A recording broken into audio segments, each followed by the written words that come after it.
আপনি যদি নিজেকে ঈমানদার দাবি করেন তাহলে আমাদেরকে 5 ওয়াক্ত নামাজ পড়তে হবে, অন্যায় কাজ ছেড়ে দিতে হবে, সুদের সাথে জড়িত হওয়া যাবে না, ঘুষের সাথে জড়িত হওয়া যাবে না, অন্যায় অবিচার কাজ করা যাবে না, অর্থাৎ যাবতীয় ভালো কাজগুলো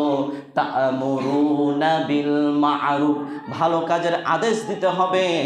ওয়া তানহাউনা আনিল মুনকার এবং মন্দ কাজে নিষেধ করতে হবে। রাসূল যা দেন তা আমাদেরকে গ্রহণ করতে হবে,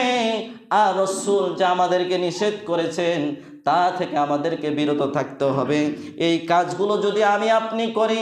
আল্লাহ রাব্বুল আলামিন বললেন ফাউলাইকা ইউবাদদিলুল্লাহু সাইয়্যাতিহিম হাসানা, তাহলে আপনার এই বদ আমলগুলোকে আল্লাহ পাক নেকিতে পরিবর্তন করে দিবেন। ওয়া কানা